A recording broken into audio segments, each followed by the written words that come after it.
देखो दोस्तों, लॉजिकल बात करते हैं। तुम्हारे पास है 6 सब्जेक्ट पढ़ने के लिए और मेरे पास है सिर्फ एक इंग्लिश, जो कि मैं पिछले 15 साल से पढ़ रहा हूं, पढ़ा रहा हूं। तो मैं तुम्हें वो बता सकता हूं जिससे तुम्हारे मार्क्स ज्यादा आ सकते हैं। और वो क्या है, आज वही मैं तुम्हें बताने आया हूं।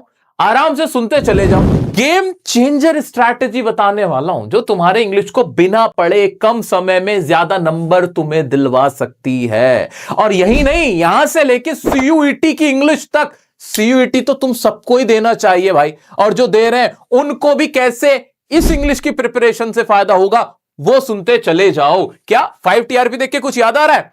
तो करो ना कमेंट, याद है ना क्या करना था। चलो अब आगे बढ़ते हैं भाई। सबसे पहले भाई, तुम्हारे सिलेबस फ्लेमिंगो विस्टास 2 किताबें हैं, 40 नंबर की हैं, सबको पता है, 5 पोएम्स हैं। मैं अगर फ्लेमिंगो की बात करता हूं, जो कि तुम्हारी बुक है इंग्लिश की, उसमें वैसे तो बहुत सारे चैप्टर है ना। चैप्टर है 8-9 चैप्टर है अच्छे खासे तुम्हारे। उन चैप्टर्स में कौन से वो चैप्टर्स हैं जो आसान है, जो एग्जाम में आते भी हैं और जिनमें वैरायटी नहीं है? वो ये 3 चैप्टर हैं, the last lesson, Indigo, lost spring, जो कि शायद तुम्हें दिखने में लगते होंगे कि थोड़े से मजेदार नहीं है, मजा नहीं आया, इंडिगो तो सर समझ नहीं आता। वैसे तो मैंने हमारे 5 टीआरपी के अंदर जो लाइव रिवीजन लेक्चर लिया था, उसमें बहुत अच्छे से इंडिगो को क्लियर कर दिया था, सबको मजा आ गया होगा। ठीक है, स्टिल अगर किसी को फिर भी ऐसा लगता है कि इंडिगो चैप्टर मुझे तो पसंद नहीं, पसंद से कुछ नहीं होता है। नंबर किसमें ज्यादा मिलते हैं, आसान कौन सा है, वैरायटी किसमें कम है, तो वो ये चैप्टर, इसमें कुछ और है ही नहीं। सिविल डिसोबीडियंस के अलावा इसमें कुछ ज्यादा नहीं है। लास्ट लेसन का तो साइज ही छोटा है, उसमें सिर्फ लैंग्वेज और कल्चर के ऊपर बताया गया, उसी में से लॉन्ग आंसर आता है। ये वो चैप्टर्स हैं जिसमें से एक्सट्रैक्ट बेस्ड क्वेश्चंस, जिसमें लॉन्ग आंसर वाले क्वेश्चन ज्यादा पूछे भी जाते हैं, वैरायटी नहीं है। तो इन 3 के साथ तुम्हें क्या करना चाहिए? अगर तुम स्मार्ट रहोगे, तुम एक स्मार्ट टीचर के स्मार्ट स्टूडेंट हो, तुम स्मार्टली क्या काम करना, बाकी चैप्टर्स पढ़ो, आराम से पढ़ो, मजे से पढ़ो, कोई दिक्कत नहीं है। इनके ऊपर ज्यादा ध्यान देना, इनका कोई क्वेश्चन मत छोड़ना, इनके सारे पीवाईक्यू अच्छे से लिख लिख के देख लेना। तुम्हें ये टिप्स पे होने चाहिए, इसका एक एक चीज तुम्हें पता होनी चाहिए। सिर्फ 3 चैप्टर बताएं, ठीक है, इनको अच्छे से करना। जब तुम पढ़ने बैठोगे तुम्हें मेरी बात समझ में आएगी कि हाँ यार, ये वाकई में इजी है। आ जाते अब बात करते हैं पोएम्स की। 5 पोएम्स है, 5 में 2 ऐसी पोएम्स हैं जो नंबर दिलाएंगी, कम समय में ज्यादा मार्क्स फेच कर सकते हो। वो कौन सी है? माय मदर एट 66 कुछ है ही नहीं, छोटी सी पोएम है, इजी है, कोई राइम नहीं है, मजेदार है। ये जरूर देखना, कमला दास की माय मदर एट 66। वैरायटी ही नहीं है, इसके एक्सट्रैक्ट सारे पीवाईक्यू लगा डालना, जो भी क्वेश्चंस है सब कर लेना, इसको अपना जिसे कहते हैं बेस बना के जाना। ये बेस होनी चाहिए कि एग्जाम में अगर गलती से भी ये तुम्हें दिख जाए, झट से इस पे अटैक कर देना। दूसरी पोएम है आंट जेनिफर्स टाइगर्स, बहुत आसान है, सिर्फ 2 पैसेज, 2 पैराग्राफ है छोटे छोटे से, उसमें तुम्हें ये खत्म हो जाती है। ठीक है, एड्रिन रिच की लिखी हुई, बहुत इजी है। अगर तुम सोच के जाओगे कि रोड साइड स्टैंड पे भी पूरा इतना ध्यान लगाना है, बहुत मेहनत से करना, भाई चॉइस आती है एग्जाम में, याद रखना। रोड साइड स्टैंड इतनी बड़ी है, बहुत सारे उसके अंदर पैराग्राफ स्टैंजाज हैं, तो उसमें फंसना है, उसमें टाइम वेस्ट कर रहे होंगे हम, अगर हम सोचे कि नहीं बस आंख बंद करके पढ़ना है। नहीं नहीं नहीं नहीं, you are very smart my champ, you are very smart. तुम क्या करोगे? तुम 5 पोएम्स है, चॉइस में सवाल आते हैं, चॉइस में स्टैंजा पूछा जाएगा, मुझे भी पता है, तुम्हें भी पता है, तो मैं बेवकूफी थोड़ी करूंगा। मैं क्या करूंगा, मैं क्या करूंगा, मैं क्या करूंगी, मैं क्या करूंगी, जो ये 2 छोटी छोटी सी पोएम है, इन्हें ज्यादा अच्छे से घोट के जाऊंगा, क्योंकि प्रोबेबिलिटी फिर यह है कि इन 2 में से कोई सी एक तो जरूर स्टैंजा में पूछी जा सकती है और मैं अपने अच्छे नंबर वहां स्कोर कर सकता हूं, कर सकती हूं। 2 का सब कुछ बढ़िया से करके जाना। एंड ओवरऑल बार बार बोल रहा हूं, वैसे तो सब कुछ हम करेंगे, पक्का करेंगे, बट एक होता है ना कि जो नाम मुंह पे सबसे ज्यादा रहे, जो आंसर मुंह पे सबसे ज्यादा आ जाए, वो ये होते हैं। जैसे कि तुम मुझसे पढ़ते हो, मुझसे सीखते हो, मेरा कहना मानते हो, बाकी टीचर सब अच्छे अपनी जगह, जो भी पढ़ा रहा है सब अच्छे हैं, लेकिन जब बात डियर सर की आती है, भाई बड़े भाई हैं, टीचर का फिर लेवल नहीं, फिर वो बड़े भाई वाली बात आती है, मानते हो? ऐसे मेरे लिए तुम आगे बढ़ जाता है। अब विस्टास की बात कर लेते हैं। अगेन चैप्टर्स इसमें बहुत लंबे चैप्टर्स हैं, तुम्हें मजा आएगा पढ़ने में दी एनिमी चैप्टर, तुम्हें मजा आएगा इसमें पढ़ने में on the face of it chapter. लेकिन जो चैप्टर तुम्हें वाकई में वैरायटी कम देता है, क्वेश्चंस उसके ज्यादा बनते ही नहीं है, जिसमें तुम्हें कम समय लगेगा और एग्जाम में नंबर उतने ही है, वो कौन से हैं? भाई द थर्ड लेवल कुछ भी नहीं है, आसान सी कहानी है, एस्केप करना चाहता था वो, तो इसके ऊपर है। ठीक है, चार्ली क्या करना चाहता था? एस्केप करना चाहता था वायलेंस से, फियर से, ये सारी चीजें, बस बार बार वही रिपीट होता रहता है। दूसरी है journey to the end of the earth. बच्चों को बिल्कुल नहीं पसंद तिशानी दोषी की लिखी हुई ये वाली कहानी, पसंद से नहीं कुछ होगा, मजे मत लूटना भी।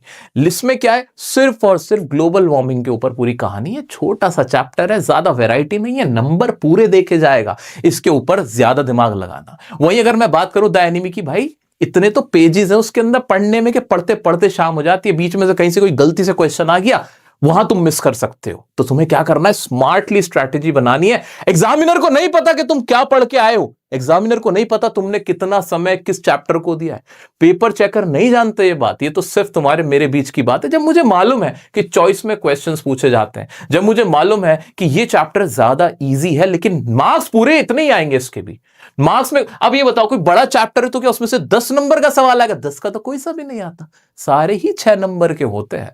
तो हमें क्या करना है? जिस पे कमांड बना के चलनी है वो कमांड होना चाहिए journey to the end of the earth. तीसरा आता है मेमोरीज ऑफ चाइल्डहुड। हाँ जानता हूं तुम्हें लगता है कि ये तो बहुत इजी सा चैप्टर है, इसमें कुछ भी नहीं है, लेकिन सबसे ज्यादा घोट के जाना, सबसे ज्यादा घोट के जाना बामा का चैप्टर है। इंपॉर्टेंट भी है ये, अपने आप में इंपॉर्टेंट भी है, ये जो चैप्टर्स मैं बता रहा हूं ये मोस्ट इंपॉर्टेंट भी है और साथ के साथ इजी है, बहुत आसान है। ये मैं पूरा एक्सपीरियंस तुम्हारे आगे रख रहा हूं। अगर जितना समय तुम सोच रहे हो कि on the face of it को दे दूं, द टाइगर किंग को दे दूं, उतना समय अगर तुम इनको लगाओगे ना, इनको दोगे, वो ज्यादा अच्छा है, क्योंकि उन पे तुम्हारी पकड़ बनने में थोड़ा बहुत समय लग सकता है ज्यादा, इनमें पकड़ आराम से बन जाएगी। तो कभी भी याद रखना मेरे दोस्तों, हम कहीं भी कोई भी एग्जाम दे रहे होते हैं तो हमारा स्वॉट एनालिसिस हमें करना होता है कि हमें पता होना चाहिए हमारी स्ट्रेंथ ये है, हाँ ये थोड़ी सी वीकनेस है। कभी भी ऐसा नहीं होगा कि हम हर चीज में एकदम परफेक्ट होके इक्वल होके जाते हैं, हल्का फुल्का सा फर्क रहता है कि ये चैप्टर तो बहुत तगड़ा है, बेइंतहा तगड़ा है, लेकिन एक चैप्टर हो सकता है कि थोड़ा थोड़ा कम तगड़ा है, तो वो वाली बात है। तो तुम्हें क्या करना है? ये 3 चैप्टर हैं भाई, एक एक क्वेश्चन इसका दबा के देख लेना, बढ़िया से पक्का कर लेना। अब आता हूं मैं दूसरे सेक्शन की तरफ, हमारा राइटिंग सेक्शन है, सबसे ज्यादा नंबर लूट सेक्शन मैं इसको बोलता हूं। सीयूईटी से भी कनेक्ट कराऊंगा, ध्यान से सुनते जाओ मेरी बात। तुम भी क्या याद रखोगे कि बड़े भाई थे तो फर्ज निभा के गए हैं। आ जाओ राइटिंग सेक्शन में, नोटिस आता है रटा रटाया फॉर्मेट का क्वेश्चन है, एक आध बार ऐसे रफ में बना के देख लेना, इसमें कोई वैरायटी नहीं होती है, फ्री के नंबर होते हैं। जॉब एप्लीकेशन हमेशा ही आता है, कुछ नहीं होता। बायोडेटा पे ध्यान सबसे ज्यादा देते हुए चलना कि बायोडेटा में क्या क्या लिखना है, मेन इंपॉर्टेंट बातें सारी बायोडेटा की बनेंगी, बॉक्स में बंद होगा, ये तुम्हें याद रखना है। मैंने तुम्हारे लिए सब कुछ बना रखा है, मैंने 5 टीआरपी चला तो रखा है, 5 टाइम्स रिवीजन प्लान नहीं पता क्या तुम्हें? नहीं पता? अरे तुम लोगों ने नहीं बताया अपने और बहन भाइयों को? भाई मैंने तुम लोगों के लिए 5 टाइम्स रिवीजन प्लान बना रखा है, एग्जाम से पहले 5 बार तुम्हारी इंग्लिश की इन सब चीजों की बढ़िया से रिवीजन करा दूंगा।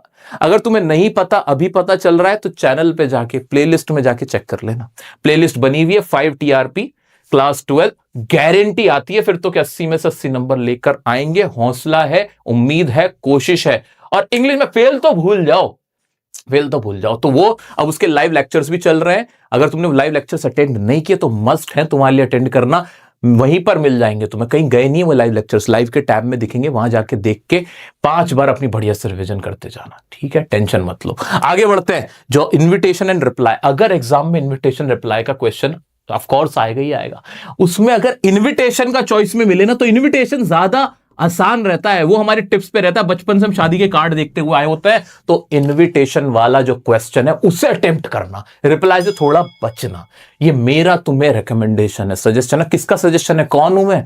जो कि 10-15 साल से तो यही पढ़ा रहा हूं, देखो ना जाके मेरे प्रीवियस वीडियोस, और मैं बच्चों से मिलता हूं, फेलियर से लेकर टॉपर तक सबसे मेरी बात होती है, कनेक्टेड रहता हूं पूरे साल, एक ही सब्जेक्ट इंग्लिश। और जब मैं ये बात बोल रहा हूं मेरा बच्चा, तो यानी मैं तुम्हारे भला चाहता हूं, मैं तुम्हारे नंबर चाहता हूं, क्योंकि तुम, मेरी इज्जत तुम्हारे हाथों में है। मैं खूब हौसले से कहता हूं 80 में से 80 नंबर लाएंगे, जानते हो कैसे? क्योंकि मैं जानता हूं कि तुम लोग मेरे लिए मेहनत करोगे, तुम लोग मेरा सर फख्र से ऊंचा कराओगे, ठीक है? मेरी छोटी सी नाक को भी तुम कटने नहीं दोगे और छोटा नहीं होने दोगे इसको, तो मैं जानता हूं ये वाली बात। तो मेरे प्यारे दोस्तों, इन्विटेशन वाले ज्यादा अच्छे से करके जाना, उस पर पकड़ ज्यादा बनाना, क्योंकि एग्जाम में बहुत बार ऐसा होता है इन्विटेशन और रिप्लाई में चॉइस आता है, बहुत कम ऐसा होता है कि दोनों ही रिप्लाई के होते हैं, ठीक है? तो ये करके जाएंगे। रिपोर्ट राइटिंग बहुत आसान होता है, पास्ट टेंस जिसने कर लिया, पास्ट टेंस वर्ब की फॉर्म्स थोड़ा पक्का करके जाना, इसके अंदर डिटेल्स बहुत सारी ऑलरेडी मिली हुई होती है, फॉर्मेट बेस्ड क्वेश्चन है, कुछ भी नहीं होता इसके अंदर,